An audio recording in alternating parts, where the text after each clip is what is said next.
Hello. So, this is such a pain did this mo because I video something earlier and like though I don't know how to explain this, but like though naglain ko kay syempre I didn't mean to pause or to restart a new video since that other video was great as well.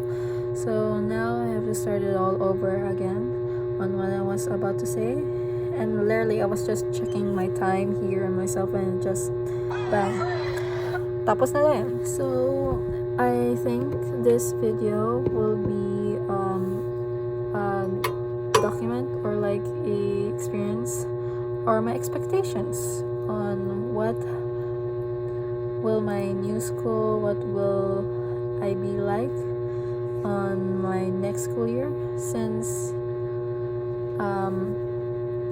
we'll say bago lang ko ka-graduate sa grade 10 at AAB, which is Adventist Academy Bacolod, and now I'm transferred here sa Cebu. I won't be schooling there sa AAB sadly, and syempre mamiss na ako mga friends ko the AAB, mga lessons nila, because for what I'm known, I think in my new school I'll be not only a non-Adventist school but also a public school, and as a private school girly for my whole entire life and up to kindergarten to grade 10 I've been private school, and medyo mabudlay ko sa I'm not really sure. Di ko balong ano i-expect ko gid sa public. I was thinking na base mga rage, mga puro mga palaaway, mga fighters, or like the mga basta mga to natawag man puro mga war freak daw na, and hindi man gid na assume ko sa muna, but like probably yan base na influence ko kay my friends says na mga public school daw mga very intense, but hindi ako magano. Hopefully mayo lang gid, and depende lang gid na sa eskwelahan gid kung mayo lang sa public or hindi, but like I said, yeah, damo gid mahitabo sa gid sa akon, and I'm not really sure kung mag have fun ko or hindi, but hopefully I do. So yeah, ari na ko sa Cebu, and ari namon bago na balay. So I think the last time na ari ako sa Cebu, we were renting in our small shared house in the cities. Now I'm here at the village, which our neighbors are my relatives, which I'm not very close of, so it's pretty lonely as well, since why kayo mga bata, I don't think may makita o mga kaedad sa akon na pala istorya. And also one thing, di masad ko sagad magbisaya. Yes, palailong ko for 5 years there sa Bacolod City sa Negros Occidental.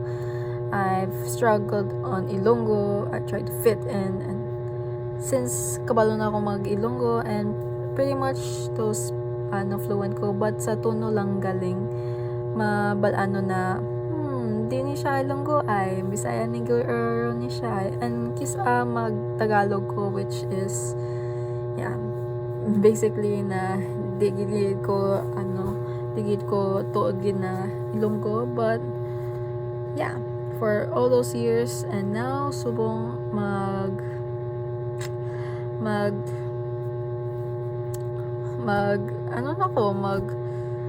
learn ako Bisaya it's not like daw na ko na nakalimot na ako mag-speak of Bisaya. It's just like galisod ko sulti ng Bisaya, gasulti rag Bisaya kay na very na ko sa Ilonggo, mas attached na ko sa Ilonggo, and also sa mga tao pagid, oh my god, dam ko gid ko makayap about sa mga like nabaguhan ko. I mean, formally I am Cebuano girly at birth gid mismo. I think ko born ko sa San Carlos, and I ko ga-star sa pag-baby di sa Cebu till elementary, and grade 7 nagbalhin ko sa Bacolod kay mauna my family situation, which i-discuss lang natin sa next video. I'll focus on this topic of mine, which is about sa mga gidya di mga dialect di, and which very much nabaguhan ako kay pagkabate. As you might know, ang mga medyo mga Ilonggo, mga sweet na pagka-sarcastic na ilang tono, and sa mga Bisaya naman, you guessed it, mga pala, di mga gid ko mga na pala akig, pala galit, pala ayun tawag sa isa word, galit, akig. Amo na wait ko kubalo sang other terms ang akig sa Bisaya though. Hindi na lang. They're pretty, their tone, their intonation, you could hear them and you would say, wow. Though, very isog, kusog, naman na. And like, as in, though ma-shock ko lang kas, I'm very, hindi ko mag-say na their personality as well. I mean, my araman sad, but like, ilang mga tono, and not gonna lie sa akon man din, isog man sa akong tono. Okay, hindi ko bagad ma-admit ko gid na isog man akong tono, but like hearing someone na daw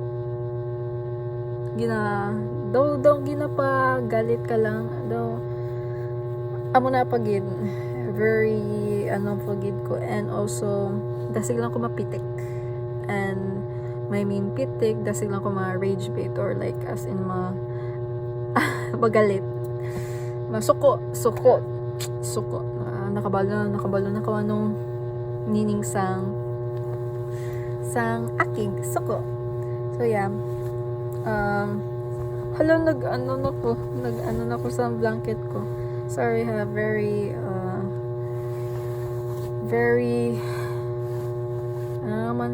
tawag man, out of sudden lain na akong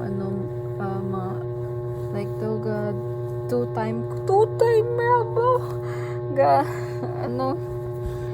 tawag man dua ka ginahimo na akon, as in nabalgay story ako fold ko blanket na akon. Okay, go back to the video. So mabaguhan sad ko, so not just ang lugar, not just the environment, but the dialect as well. And basically but actually I think why nako hindi na ko like sa old kid na ko na self na pagkahuya. I mean, still huya on. I'm shy. I'm still shy. I'm still nervous. I'm still introverted. But I'm not that now. I'm not really na matago lang ko. I'll just hide on my responsibilities, as I have to stand up sa akong self. But that's one thing. I was thinking since grade 11 ko, senior high, there are strands that I'll be choosing. I was really thinking na mag-Humes ko or STEM. Should I go for STEM or Humes? Which is duwa ka future jobs that I'll be taking, either lawyer or a doctor. which I don't know which type of lawyer is and which type of doctor is. Seriously, I don't know my future is. I don't know what my job is. So I was like thinking, should I be a lawyer or should I be a doctor? I don't even know what type of law or medical thing I'll be doing. Basta I'm not really that good sa akong future. I don't really know that much sa akong future, and hopefully in the future naman I would really know what I'll be doing. I'll know stuff na. So okay, going back to my topic. So Humes, I was thinking of taking Humes as a lawyer because I've heard so much mga reviews na yes, public speaking, but ilang mga subjects more on sa mga social, mga politics, basta mga public speaking gid mismo, reading, writing, and English. So yeah, intrigue ko. The thing is, huyan ko, and also I don't really like public speaking. That's the problem. So kung mag-STEM ko, I feel like STEM wouldn't be a challenge for me. As in, I mean, mag-understand ko. I think I understand. Base syempre may pa-reporting man sa STEM, but like, I don't think STEM isn't for me. I mean, I like math, but I don't like science, and I don't like learning those animals, those physics. I like solving. I like math, but science, no. Science isn't my top subject. I think my lowest subjects are for science, and not gonna lie, math, but I enjoyed doing math as well. So if I were to choose na science, kung mag-learn ko science o daw sa mga boring na, I was thinking to myself, boring bang mag-STEM or sadya ma-regret ko mag-Humes. So yeah, those two options. And yeah, currently I'm thinking of whether to choose Humes or like, should I give STEM a chance? Because doctor is nice, but I was like thinking of being a lawyer for this family, since I think the Aguirres never ever tried being a lawyer. So be shocking na naka-agi ko lawyer, but probably they won't care. But basta sa go lang din ako na gusto ko daw sa akong family na ako lang gid na maka lawyer gid sa amon daw mo na, and it does not make sense at all. It does not make sense at all, because yeah, I'm not really good at public speaking, but I've tried public speaking before, like talking, and I think I did really good. But research, that's the thing that I hate the most. Speaking of research, I've tried sa grade 10 naman namon, in our English class. It was really interesting. It was really fun. I love how we learned in English, and kung sa English na class, though hindi siya tawhay, which I love it gid mismo. And I was thinking na, what if this subject and what if this English subject will be like Hume's, since it will be poor reporting. The thing about Hume's that I like is writing. I journal a lot, as you may know. If you don't, well then, I'm at journal 7 or journal 8, and I have a notebook right there, and usually, but not gonna lie, I don't journal that much today, but I've been journaling past, but believe me, I think nakalapot og isa ka year, mga days, mga journal ko, and yeah, damo ang ginasulat ko. So I don't mind writing, because syempre I've been writing for my whole junior high life, so that won't be a problem for me. Reading, on the other hand, I can read. I know I can also speak English, so that is also a improvement for me. But I want to say na I'm that fluent in speaking English or like reading also, because biskan sagad ko mag-read, I also don't know how to spell, and sometimes on my grammars as well. Yeah, dili good. So I'm gonna those two, and I was hoping na tani lang mag-improve gid akong public speaking skills, cause syempre gusto ko mag I wanna speak truth.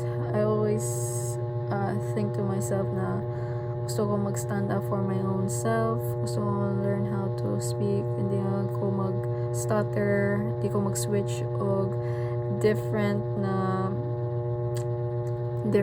na dialects. Kung hindi ko balo kung hindi ko balo na word, like subong gusto mo mag-speak fluently in English, gusto mo mag-speak speak fluently sa Bisaya, Ilonggo, and yeah. And also cons on being Humes as well for my part, Ken. Yeah, I think mostly English, all of their debates are English, but if there's a chance na magbisaya ko, and yeah, probably I would mess that up kasi Ilonggo pa Japon ko. So I have to really improve on my Bisaya skills, because we might not know mag-switch of language, but I think more on English, we just don't know. And yeah, that's what I think of Humes, and I really don't know what I'm doing to my future. I'm thinking for my future, so I'm just choosing na which is more convenient, more comfortable sa akon, and I think I know, since public speaking gid mismo, but I think I've handled public speaking. I just can't handle kisa syempre may nerves man taga mo na, and sometimes white confidence, but once you're out there naman,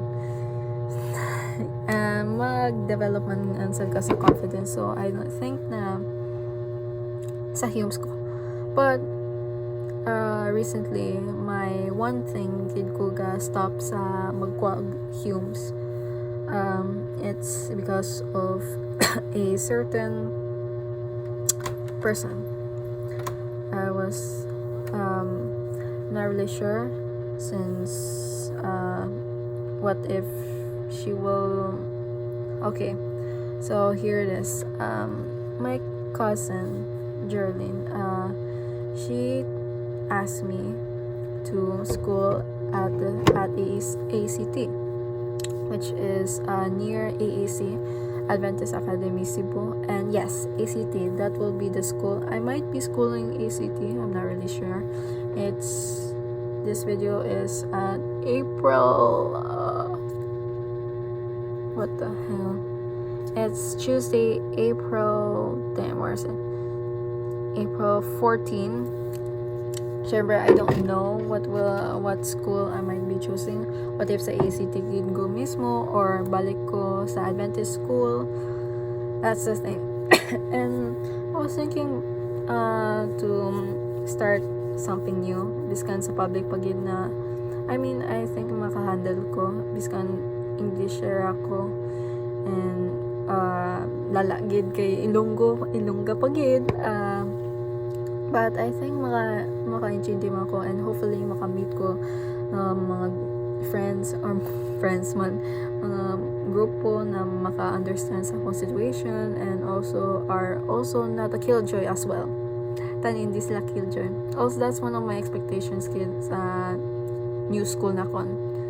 So yeah, I don't really care asa ko na sa eskwelahan, but I was thinking na pwede dili lang Adventist school for a chance. Like, Adventist schools are really nice. It's just like I wanna try something new sa school. like sa mga public, because I've heard na mga may sila mga competitions and more importantly more focus sila sa mga studies rather than sa mga religious stuff, but it really depends on the school but yeah, I wanna try stepping out in my comfort zone for this school year, since syempre ayon ako sa bago na school and ayon ako sa bago na lugar sa Cebu na ako, and mag-Adventist school also. Arman said ang mga old classmates ko, which I still couldn't move on, so it's probably best na sa bago lang ko na school. And yeah, and that was my also, hindi lang git sa akong own na opinion, but my mother also agrees na I should also go to public school, since our current money situation, finance, it's without our father naging damo kayo gid problema sa mga documents and such, and still currently we're trying our best to provide sa mga financial needs namon without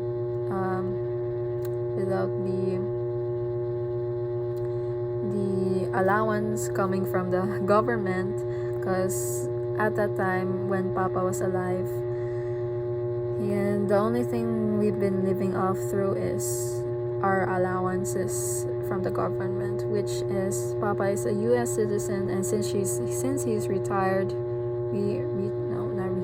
retired from his job, he's been giving allowances from the government and also from our accounts too. And well, there are some issues, kid, because we'll just save that finance thing for another video gid mismo. But yeah, I was thinking what if try ko public, what if sadya to, what if gusto lang ako mag-try, and I know pretty late na gid ko mag-amuna, since dapat this school year seryoso na ako, kay syempre senior high, and amani ang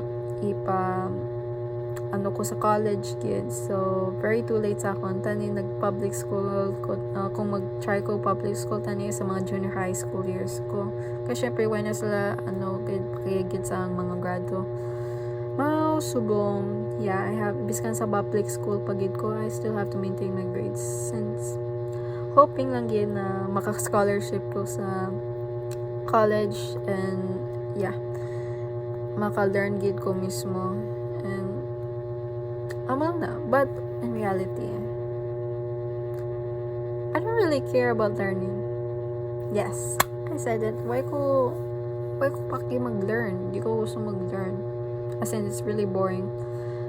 All I want was the thrill, the fun. Yes, very late na gid ko, kay serious senior high na ko, and dapat serious na ako. But what if have fun pa kaya gid ko? That's why I choose na tani sa public ko school. But since a part of me wants me to take this seriously, so depende lang na ako mag private school, public school. But I was hoping gid na at least makatry ko public school, wala, like as in mag intramurals, mga events sa school. And they say ang mga public school hindi kayo that strict to gin mismo. I mean, there are rules and regulations man gin, but unlike sa Adventist school na pagka religiously strict, they don't really care about mga religions gin mismo, and more on sa studies. So if you're doing well sa imong studies, then that's a good thing. And gusto ko mag-enjoy sa akong last na high school moments, since college naman pretty seryoso na gid, as in hindi ka gid ko na really sure kung maka-have fun pagid ko sa college. Depende lang na kung makaupod ko sa mga hindi killjoy amo na ang expectation gid na ko tani. Hindi ko upod sa mga boringan na mga tao, like para sa ako. Gusto ko like my thrill. Gusto ko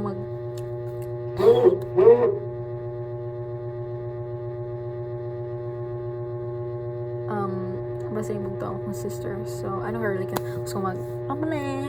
Gusto ako na eh. But like, hindi ko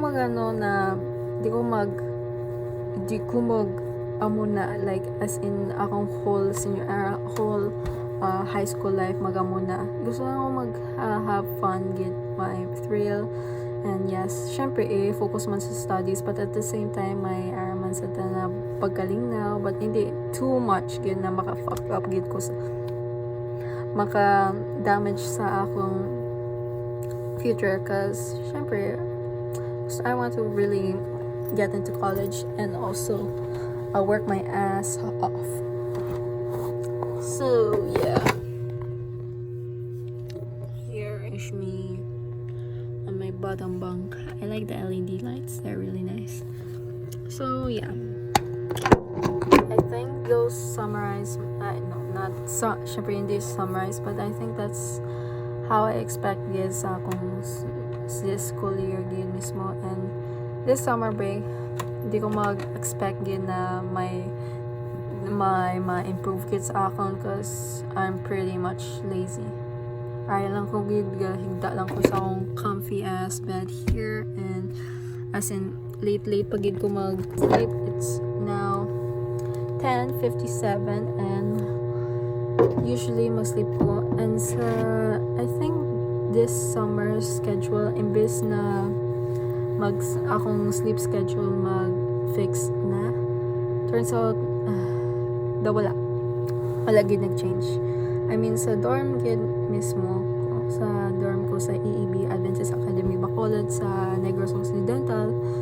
Yes, ga-dorm ko pag grade 10, like last year nag-dorm ko, like first time ko nag-dorm, and our sleep schedule pretty nice. Rarely lang ko ga-pulaw, rarely lang ko ga late night sleep, and on time, I'm always on time on my sleeping schedule. Now that it's summer break, and wala gyud nagbago sa akong sleep schedule. Daw mas lala pa gid, stay up nako for 3 a.m. Yes, stay up ko for 3 a.m. and I slept at around 5 a.m. gid. For the stupidest reasons. Yeah. Small update, nag-stalk ko sa akong ex, and nabal-on ako na he's doing well without me. So, yeah, though nag-spike up akong ego, and I was like daydreaming outside the gate. So, for from 11 p.m. to 3 a.m. I was outside, just going on circles. That's a routine din mismo kung mag-daydream ko. It's like a drug. Like, though ga-relapse ako dahil my relapse is like mag-daydream, and though as in addicted na ako, hindi ko yun outs in my whole day, hindi ko go on with my day without at least listening to music and maladaptive daydream around sa bedroom or sa gwa. And usually though galala siya sa paggabi, so kung may thrill ko sa gabi, though spike up akong dopamine or something, and yeah, it's really bad. But I can't really do anything about it, kaya addicted naman ko sa muna na type of activity. And yeah, daw mapatay ko kung hindi ko kagid ka imagine myself being in a relationship with sa akong ex. As a joke, this is a joke ha. This is an example. Hindi ko mapalit sa iya. Anyhow, yeah.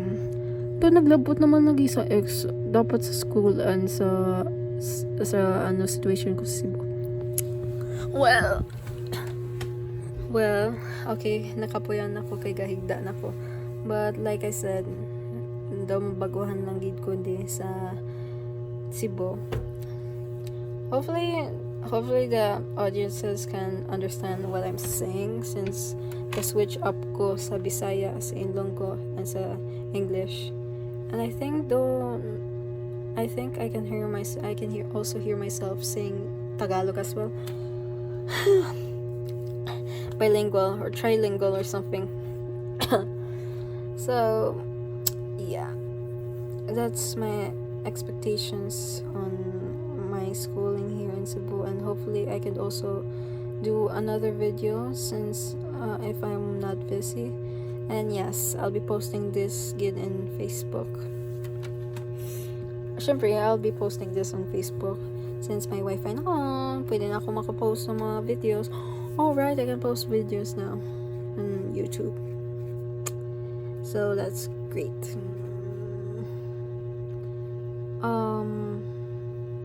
Yeah.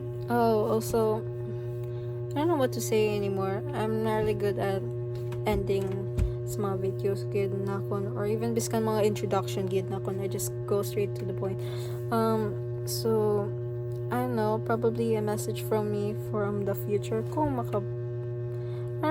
I don't think it matters good much, because I probably think to myself na hindi man nata niya malantaw ni ang whole entire video, but just in case lang, for those na makita sa akong video and are thinking na ano man, here's my message for me sa future na sa mga times na mga problema ko sa eskwelahan, may problema ko sa classmates, may drama bala, and though gusto na ka mag-give up sa everything, though regret ka, hopefully tani lang gid hindi ka mag-regret gid sa decision gid ni mo mismo, and enjoy lang gid. Don't do something worse na maka-ruin sa mo future. I mean, you can handle it naman. You can handle it because you messed up real bad. You can kaya mo yan. Kayanin mo lang yan. And don't stop believing on yourself. Have more confidence, gid mismo, and be true to yourself. Hopefully you could stand up for yourself someday, and enjoy lang gid. Enjoy your last times in your life, and di ka gid sa mga hatred na gid mismo. You don't have a grudge, and you don't hold grudge sa mga times na dugay na kayo. Biskan seryoso, you think na seryoso kid. Well, it does not. It isn't that serious. And also, hopefully you could forgive sa mga tao na who really embarrasses you or makes you mad, makes you feel sad. Hope you can forgive them, because I know I won't. And well, that's all I have to say again sa sa future self, for anyone who's watching this. So yeah, long pause kid, because though gusto kong may i-add pa yun, but I was like still thinking on what to say. Like I said, very bad ko sa communication, but I want to improve myself gid sa communication skills gid na ako mismo. Yeah. Well, I think this will be it. Goodbye. I'll see you guys on another video naman sad. Look at me. Ari ko sa kwarto ko.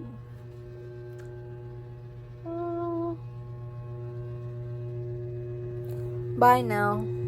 Mwah.